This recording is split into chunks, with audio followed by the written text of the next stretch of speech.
Hello beautiful people, welcome to Gaborone, the capital city of Botswana. Gaborone, as we see today, was not always like this. There's a lot of stories, a lot of history behind its success, a lot of successful stories, which are Botswana's successful stories. This is the past and the present of Botswana. Initially, what happens when this place was the cotton field, obviously when we moved to new areas, some of the plants were left behind. Yeah, so we take pride in this part of our heritage. You see, in Botswana, we don't cut trees. Oh yeah, It's all about sustainability. I see. Yeah. Beautiful. Look at our central business district. A lot of, including Extension 9 here. There's a lot of stuff where we still have the vegetation. Yeah. We also got the rubber strain that comes from South Africa. Yeah. It also passes here every once in a month. Oh, yeah. So, Once in a month. once a month. So this is the railway line, as you can see here. Yeah. This railway line comes from Cape Town all the way to Cairo. Oh. Yeah. When Cecil John Rose was using Botswana and also Zimbabweans to build this railway line, it took him 3 months from Cape Town to DRC. So you can imagine, in terms of project management, within the 3 months that he did, that he managed to build this railway line. Wow. So the Bechuanaland Railway Company, the first railway company shared between Botswana, Zimbabwe and Zambia, was registered in Botswana as Bechuanaland Railway Company by Cecil John Rose. Okay. Yeah, and then ultimately it became NRZ. And then in 1986, Botswana introduced its own railway company called Botswana Railways, which was in Mahalape. I think you saw that. Yeah, we saw that one. Yeah. Yeah, even at the National Museum, you had that little compartment. Yeah, so that one was a gift to Botswana. Yeah, so this is the CBD. We take part in it. Also, it used to be the headquarters for. Well, it used to be. There is a race in Botswana called the Toyota Desert Race. It comes every year. It used to come every year. This is where they used to do the start-finish area. Yeah. But in the next 10 years, this place is going to be one of the most developed places in the African continent. We take pride in this national monument, which of course is part of the University of Botswana story. The story is that in the 70s, Botswana broke away from the tripartite between Swaziland, Eswatini and Lesotho to start its own university.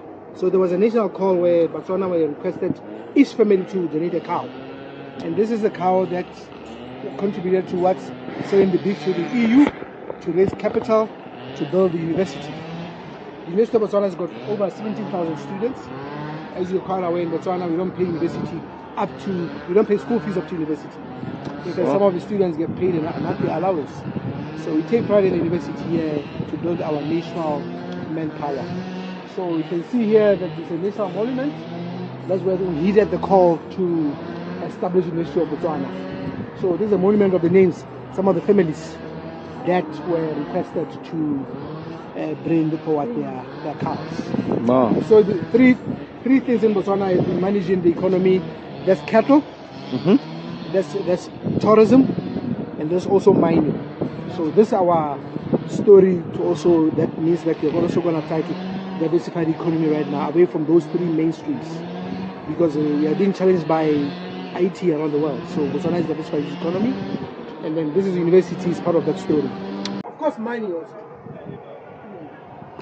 So the UB continues to be our center of excellence in Africa and also in the world. So the teachers here, it is for free, right? Yeah. How do they get paid? Because usually you take It's free for the students. Yeah. Botswana's got a national responsibility to make sure it educates its own people, because pretty much you're a small population, and of course we get lectures, local and international lectures. They get paid. It's part of the government. They get paid by the government. Yeah, by the government. Yeah. Oh. So it was called one man, one cattle. That was the campaign name. Yeah, or one man, one beast. The target was to raise 1 million in 12 months, but we raised it in 6 months. Wow. So it's one of the most success stories in Botswana. In Africa. So this was an international airport. In fact, it's got a connection with old Zimbabwe, which was part of Rhodesia. In 1964 and 1965, when they were building Gaborone, there were 2 modes of transportation. It was the rail from Masichele and it was also the aeroplane from Mafeking and also from Rhodesia. So the company that won the tender to move the public servants, the expatriates and some of Botswana to establish the new capital city. This is where they arrived. This is the airport. You can see this is an old airstrip. This is where they arrived. It's now part of the University of Botswana. These stones, I saw them at the Tropic of the Capricorn, and I just want to know where they come from. Yeah. You see, these stones they've got a very unique shape, as you can see them. When the government of Botswana was constructing the Center for Immigration, immigrants in Francistown at a place called Gerald Estate, some of the underground material they found was this type of rocks. So which you can see they're very artistic rocks. They are. Yeah. In the years to come, they're gonna look so unique as they're already looking right now. We also have one in the CBD, which I think they were digging next to the Three Chiefs. I think you saw it around. Yeah, we say. But these ones are coming from Francistown. They're linear shape, as you can see them. So and then the Tropic of Capricorn. Yeah. They took that shape also, because the same stones also, just to make it look unique. Okay. So where we are right now here, it's part of Old Gaborone. Old Gaborone is an area where they used to have a lot of fortresses for the war. When Leander Johnson, which you probably know from Zimbabwe because he used to be the premier for Rhodesia, he was the best friend of Cecil John Rhodes, who was the premier of Cape Colony. But Cecil John Rhodes, as you're aware, he set up some of his business in Botswana. And then I'm going to show you the hotel that he stayed at. It's one of the first hotels. I said there was a hotel at the Gaborone station. Yes. Which was called Letaku back in the day. And then there's one at the National Museum, and there was one here. The one here still exists.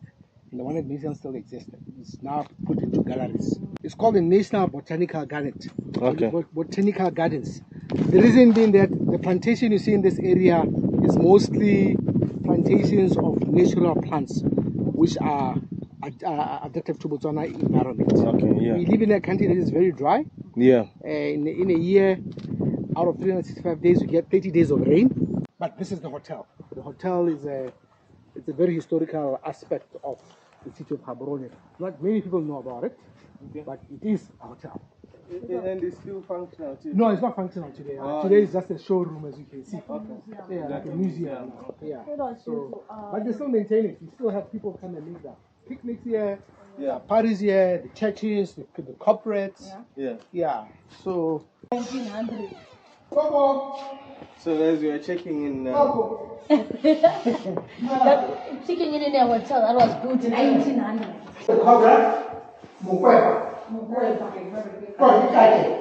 Hey, this snake is mostly seen in the north and the southeastern of Botswana. It feeds on frogs. Do you have them here? Kake. What's your face? Yeah, I saw, yeah. Okay. This is dangerous, eh? Yeah, it's one of the most dangerous things. Yeah. This place is called the old Setlakatake Bridge. Setlakatake Bridge. Say Setlakatake. Yeah. Yeah. What it did, Setlakatake means when people used to walk on it, it made a clicking sound. Yeah. So that's why it's called Setlakatake. So what happens is on the other side is the village of Tokweng, which is we call Letakane back in the day. The people who originated from South Africa around Madikwe, and they all came all the way to stay in the other side of Botswana, which is Tokweng. Okay. Why? Because of the river. The tribe separated in Madikwe. Some went to Homolatedi, which is a town or a village on the South African border. Some went here into Botswana to Tokweng. So this side was the colonial people, which is the white people. All this of Old Gaborone, not this side, not this the houses. Okay, yeah.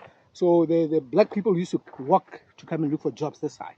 Okay. Yeah. They used to cross this bridge. They used to cross this bridge. Let's go to the bridge.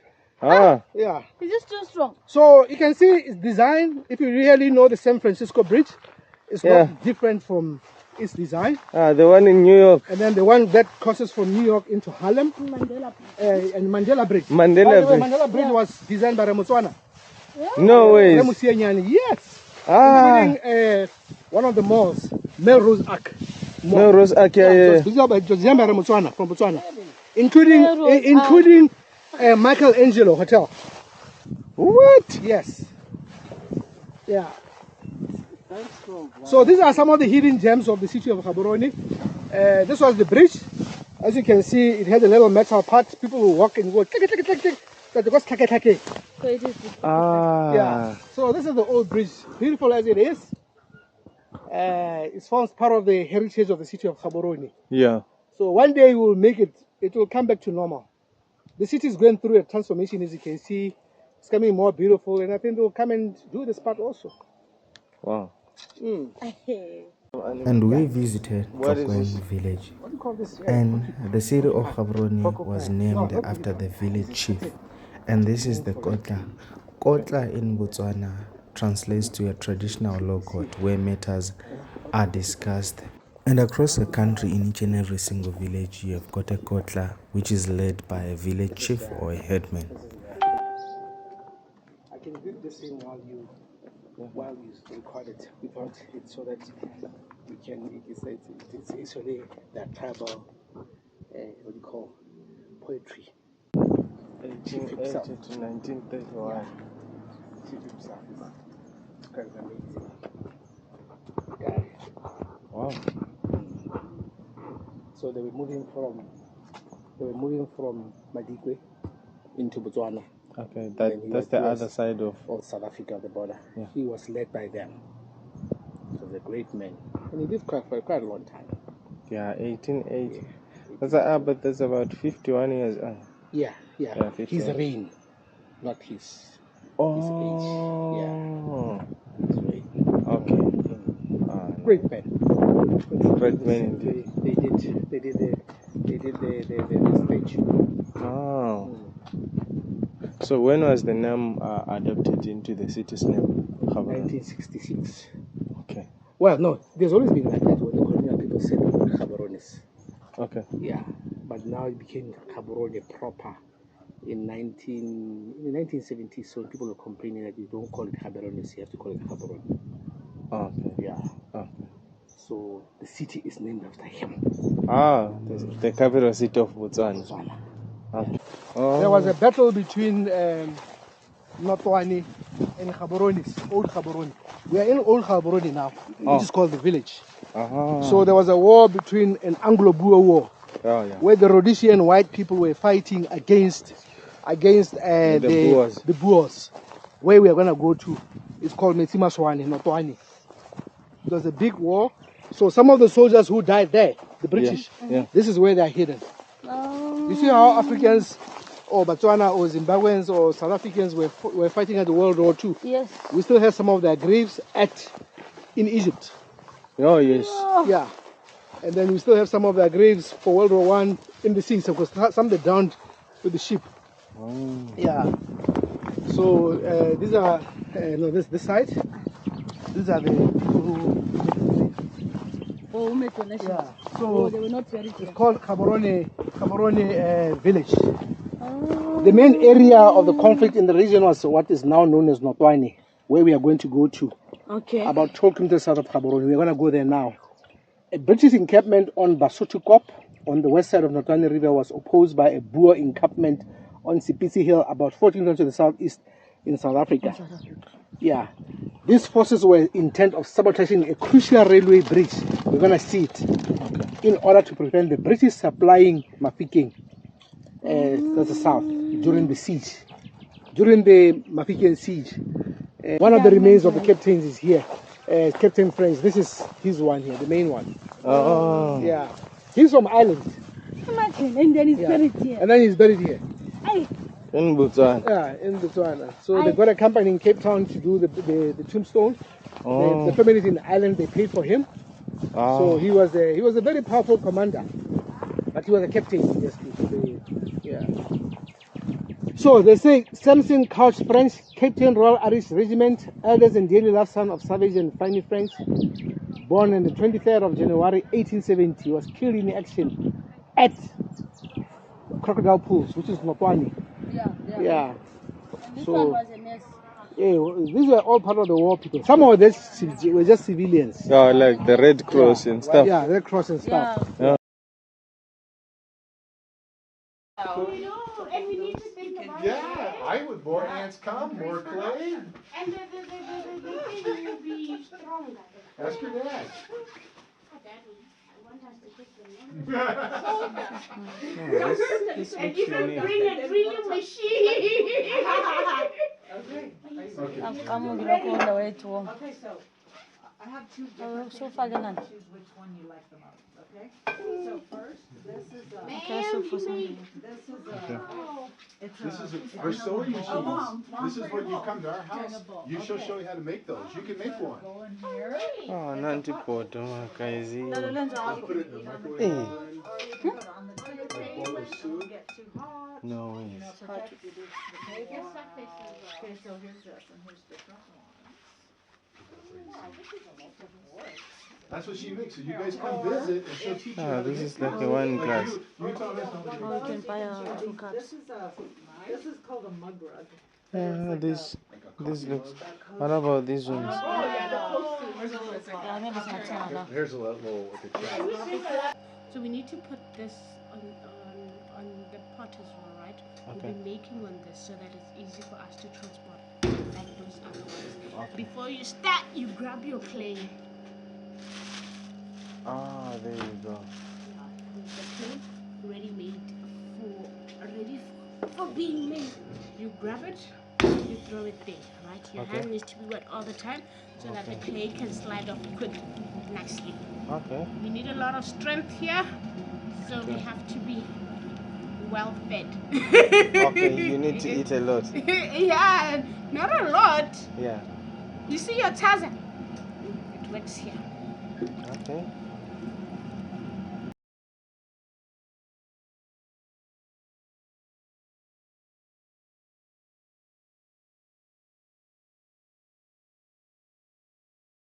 So after it's well centered, Yeah. we make a hole in the middle. Okay. And make sure we don't go all the way down, All the way down. because we need a brace. From there, you introduce both thumbs in and pull out Ah. like that. Let's make a plate.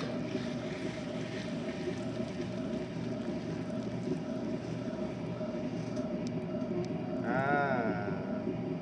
That's how you do it. You need steady hands at all times. And you only get steady hands when you are well rested on the wheel. Okay. Yes. If you want, you can leave these patterns Yeah, in, these patterns.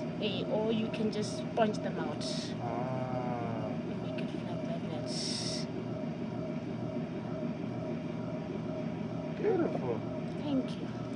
Once you're done, you pass through a string at the very bottom Oh so yeah. that it doesn't crack. Like that. Oh, this is to separate the product and the And the base, yes. base. From Ah. there, you just pick it up like that and place it there, like the others. Guys, what is it that women cannot do? That's the question. Nothing really. Ah, nice. So that's how we do it on this wheel. This is the potter's wheel. Yes. And Wow. from there we get to manufacture everything that you saw in the studio. That's after engraving, I let them dry. After drying, I'll now be putting some paints Yeah, and then some designs. yeah, and then come for a firing, where the first fire will look like this. Oh, you hit them. Do you hit them Yes, to we become hit them. stronger? Yeah, as you can see, they're already strong now. I have to introduce this thing to look shiny and gloss, and then to waterproof them. Ah. It comes in a powder form, it's called paste. So I mix it with water, as you can see. It comes in a powder form, you see, when it dries. Oh, it's powdery. Yes, I mix it with water. You can see, here it's dry, you see. So then I will pour. I think this one's this is the same glaze. Okay. This one. With this one. This Oh. one is a different one. Okay. You can see with the this one looks blue. Yes. This one kind of reddish. Oh, so you have So different when colors. we fire them, they'll look like this. Oh no. Ah. Now it will be ready for you to serve your cereal, drink your tea. No way. From clay to this. Yes. So you fire them like this and they become like Yeah, this. we do 2 firing. This is the first firing. And then for a second firing, this is the second firing, where now after they are done, they will look shiny like this. We then visited David Livingstone Heritage Trail. Yes, the one who discovered the Victoria Falls. He was, of course, a missionary, moving from one place to the other, and this is one of the places where he settled in Botswana. Here, it is here where it was his home, and at the same time it was a hospital, dentist. He was a dentist, I guess. Okay, yeah. And then at the same time, it was also a school. Okay. Yeah, he was staying with his family. His wife was called Mary. He lived here, and he kept on going into the interior of the country to discover new places or to find new places. Okay. Yeah, it is after this place where he went to Victoria Falls. Oh, So, from here. Essentially where we are, as we said, he arrived in Kuruma, and then he went to Mabotsa, which is Hopani, on the South African side. And we are here, it's called Kolobeng. Kolobeng is a name inspired by the Shona story. I'll tell you the story as we go to Manyana. Okay. So we are here. So he did the Okavango Delta, he also went to Angola. Luanda. Yeah, that's Angola. Yeah. He also went to Zambia and Mozambique, as you can see, all the way up to Tanzania. Yeah. Kolobeng River is a very sacred area. The water is very sacred. Okay. Probably that is why even most of the churches locally prefer to use the water for healing, including even the stones. Oh. We have a huge problem of stones being harvested because they believe in that the stones are also good for healing purposes. Yeah. Okay. You know, healing's got different properties. Yeah. And part of the properties you find them in stones. Yeah. Unfortunately, that's how ancient Africa. That's who we are. Yeah, who we are. Yeah. So, yeah. So we are walking towards the home of the Livingstones. David Livingstone, as he came from Mabotsa. Okay. Initially coming from Kurumani. Yeah. Settling in a place called Kolobeng, which is a name inspired also by what the Shona people of Zimbabwe marinated, which was the wild pig. Yeah. The kasong. Certain type within the Shona confederacy. Okay, which is kasongo, Kolobeng. That's the white pig again. Well, I don't know what his name is, but what I'm saying is that the Shonas also used to occupy the area Yeah. at some point. In fact, there's ancient, in the village of Manyala up in the hill, there's an ancient stone walls that you believe, which are similar to the ones you find in Zimbabwe. Ah. Same architecture. Yeah. Yeah. So we don't know, looks like it was giants. Okay. Yeah. Ah. Yeah.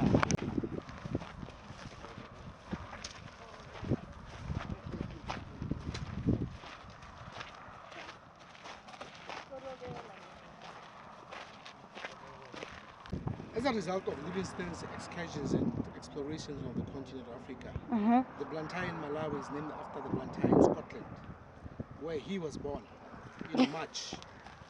And also the town of Livingstone, which is Musuatunya, between Zimbabwe and Zambia. Yeah. Livingstone is named after David Livingstone. This He is did crazy. not discover Victoria Falls. However, he's the one who got interested and told the world about its existence. Yes. Victoria Falls had Baroti. It also had Gaborone Botswana, who also used that place as a sacred area. He also, from the beginning of time, we've had different African people occupy the area. But obviously right now it's a shared area between Zimbabwe and Zambia, which we all respect and we all love. Victoria Falls is just named after Queen Victoria. then Queen of England. Then Queen of England, yeah. Victoria. Was the empire. Ah. Yeah. It was actually named by David Livingstone. He named it after the Queen. Victoria. Now it makes sense. Yeah. Okay. And it Makes sense. continues to be one of the biggest tourism attractions in the entire world. Yeah. It's quite majestic. In fact, when David Livingstone told the world about it, he mentioned that it's something that the angels could have probably been their place. As much as you believe in Botswana that the Okavango Delta could have been the Garden of Eden. Because that's why you cannot get anywhere on the planet. But this is the first church to be built in Botswana, under Masichele. He told Bakwena that they're going to build some of the biggest building, modern building, which was the church, which is this place here. Okay? This is the church that they built. Okay. Yeah, the Morahe is the community. They all came together again to build this first church. So this was the home, which was also used as a dentist. Okay, tell us, Mama. It was He was a dentist. I give it up. oh. Okay. The proportions and style of the house here reflect the Kurumani design that had been copied the Cape. So basically they took the same plan that they did in Kurumani when they arrived at Rothmacher's place. This is Yeah. Yeah. like this. Usually they love this long, powerful pillar rocks. In fact, this was to. What was it used for? No, you're right on that. Yeah, you just put this one. It stands on It was a bench. They said that. it was a bench. Yeah, it was a bench. But you can see it's molded again. Yeah. And then where are the Sitting on a bench that David Livingstone used to sit on. Can you imagine? Tell us, Manori. We have a picture here. It's a hamspock. Can you see? Yeah. These are the horns. Yes. Yeah. In front there is a tree also. It goes up like this. I like that. It's a bit faint, but you can see it. Yeah. So these were done by the San people. Okay. Because the San people were hunter-gatherers, they were nomadic. They survived through animals. They were hunting animals for eating. Okay. So when the animals are finished, they would come here to perform the ritual ceremony here, believing that after the ceremony they would get some animals. So they would gather here and start singing, dancing, clapping hands. There would be a medicine man or a shaman who will go in trance, and then during that trance state he will see these pictures, and then after that he would draw what he captured from the trance. They were using some stones that you can crush, like the hematite stone, the calcrete, the charcoal. They would mix with some heated animal fats, blood from animals, even urine from animals, some marrow, even some egg yolks from different birds' eggs, and use as a paint. These are approximately 2,000 years old. Wow. Yeah. You can tell, eh? Yeah. I can see the legs and the one. The one is going like that. Yeah. And then over there, sorry. Okay, come. We have an abstract. It's an abstract design. It's an abstract. It's what the shaman was seeing floating like, so he had to draw what he was seeing in the vision. So we're in a shaman. With the draw. Shaman, like the spiritual leader, the one who goes in trance, and then he will be like he will see some pictures in the What these were the visions. yeah. Right. Okay. We have more on the other side. Okay. Wow. Can I just Oh. Just a little bit. Oh, so they would why did they draw the giraffes though? This is what the shaman was seeing in the vision. And then even the giraffes, they are one of the sacred animals. There are the giraffes Giraffe is one of the sacred animals. over there. I think it's 4 of them, The yeah. Iron Stone Age people would draw. Yeah. The visions. Yeah. The Bushmen, the Sen. The same. The sand people. Yeah. Oh, the sand. And the antelope also. We have a plant here. Yeah. It's a plant. It's a plant because that's one of the, when they draw, maybe that would bring luck also. Okay. Yeah, even for healing also. And that one like a pea there. There they drew a snake, it went up and coiled on a stick like that. Here is the story that you're getting from the Sen people. They were actually knowledgeable. They knew which snake they're supposed to use. You know, when they were hunting also, they carried that back. That's back. It got different sizes of arrows with different amount of poison. They know this animal is. We use this arrow. No, hey, they were clever. Yeah. Here we have this cave, Masichele cave. That's I think what you when you attend. Masichele is referring to this cave. This was named after a war between the Boers and Bahuruti. Bahuruti are the present people in Manyana here. Bahuruti were they came running away from South Africa from the Boers because the Boers wanted them to work in their lands as slaves. So Bahuruti ran away. They came here. They found Bakwena here under Chief Sechele the first. So they asked help from him to fight the Boers together because the Boers wanted to force them. So they agreed. It was Bakwena and Bahuruti against the Boers. So when the Boers were coming with horses and rifles, Bakwena and Bahuruti went to, we have some hills that side, they're called Dimawe. It's about 5 to 6 kilometers away from here. They climbed on top of the hill and the Boers came with the horses from down. They were shooting with their guns from down, and them up the hill would be hiding through some rocks. Because the Boers were shooting with those old guns that you shoot once and then you take time to reload. While they were reloading, them up the hill would be pushing unstable rocks. That's Bakwena and Bahuruti were pushing unstable rocks. They managed to crush about 36 Boers with those rocks. But while the war was taking place that side, the wife of Chief Sechele was hidden in this cave for safety. Because she was the chief's wife, again she was pregnant, so she had to be highly protected here because she could be carrying another chief. After the end of the war, she was taken out safely. She did not give birth here. And then the cave was named after her. It's called Masichele Cave because she was hidden here during the war. That was in 1852. It's becoming very exciting for us because the government of Botswana, just 2 days ago, they've signed a bill in Parliament that now allows community tourism, where out of this beauty, out of this tourism, out of this heritage, out of this history, the community can now benefit. Now what's going to happen with community trust, tourists will come in, they pay, and then money goes to the community to make developments. So you came at the right time. This is what you are cycling for. This is sustainability. So is the story. This is the story. It's actually exciting.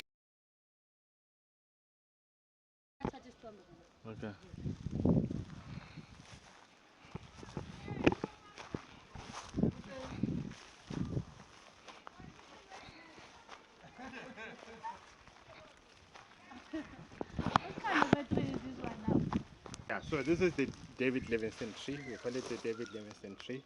David Livingstone was a missionary. He was from Scotland. He was staying in another village called Kumakwani. That's where he built the house and the church out of mud and reeds. So it's a monument also. It's called the Livingstone Memorial. He would visit this area from there using the ox wagon to teach the local people about Christianity, how to read and write, also consulting some patients under this tree because he was a medical doctor. So when he arrived here, he found this tree already big enough to provide shade. The local people used to hang around this tree because of this shade. So this tree was always having some people under it. That was in 1847. It's a wild fig tree. You can see some figs. Yeah. They're edible when they're ripe, but they are not yet ripe at the moment. Not yet ripe. They get a little bit bigger than this and become soft and brown. So this was like a school as well as the hospital as well as a church. Everything. Wow. And it's still here. It's still here. So let me tap into the powers of the blessings, yeah? Those are the blessings. This water is natural water coming from the hills. Okay. It falls out here throughout the year. Okay. So at a given time, there's more water that comes from the other part of the river. Okay. So the churches believe that where two rivers meet with the water, that's where you find the energy.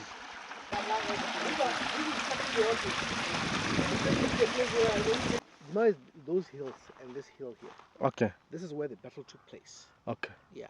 In 1852, there was this area was Bakwena. Yeah. Before they moved to the biggest village in Botswana called Molepolole. So what happened? This area is called Dimawe, between Mount Kodi and Manyana. This is where they had the war between the Boers and Botswana. So the area here was under Masichele, where the other tribe of Botswana came from South Africa to look for refugee because the Boers were harassing them. So when they got here, Masichele accommodated them in this area here. So the Boers then came looking for those Botswana who ran from South Africa, and then there was a battle between us and the Boers. Yes. It took about 3 days until there was a peace agreement that no, let's stop this fight.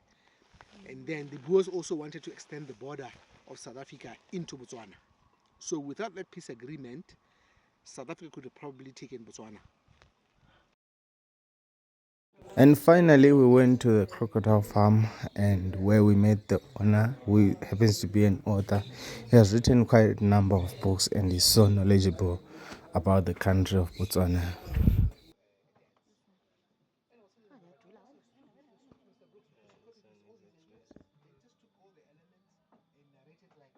I wrote the first books about our diamond industry, the industry that up until recently supported us in our national economy. We're going through tough times at the moment, but we'll get over that, I'm sure. Yeah. So diamonds were discovered here in 1967, 7 months after Botswana obtained independence from Britain. So Britain didn't do a very good job, did they, of finding diamonds? Just like in the Trucial Coast in the Middle East, they left Dubai and Abu Dhabi, and then a few months later oil and gas was found. So we have 8 diamond mines in Botswana. The 2 biggest are Apra and Jwaneng, and then we have the richest diamond mine, Jwaneng, and then we have a very special mine called Koroe, which is constantly producing massive diamonds. And let me show you one of those diamonds right now. Ooh, amazing. So this was a diamond discovered in 2015. That's Lesedi Larona. It's real diamond. That's a copy of it. 1,109 carats. It went for auction for $58 million. So $58 million in Botswana can build 2 schools and a clinic, or a large clinic, even a hospital. So that's how diamonds have built our nation. Oh, wow. It's called Lesedi Larona, our light. Oh, Lesedi Larona. Yeah, but it's just something is complementary. It's not the diamond. Okay. It's an imitation. So from this mine, which is called Lukara, Koroe mine, they've now also uncovered a new big diamond. I heard 2 months ago, 2,200 carats. But the largest one they've discovered is twice the size of this. It's 2,700 carats. So from that relatively small mine, which is about a 7-hour drive north from here, they've now discovered the world's 2nd, 3rd, 4th, 5th, 7th and 8th diamonds in the world ever discovered. Good games. Gas by night. You're gonna picture the gas by night. Look at the cars over there. Damn. It keeps at night. Gas by night. This is the northern part of the city. And then this the one? Eastern side of the city. Eastern. That's the State House there. Where? I can't see it. Where is the State Ah, House? I can see it too. You mean? Damn. Where's the State House? Where there are lights? Yeah, this is where the lights. Where? No, where the lights. There's where the lights is the stadium. Cricket. Oh. Wow. So this is the town. Can you see the city center buildings? Yeah. Hey. Wow.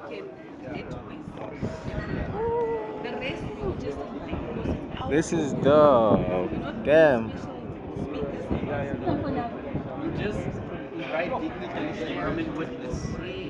God in them.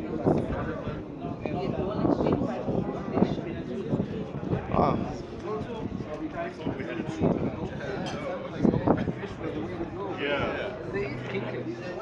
Yeah. Although that's in brackets. Damn.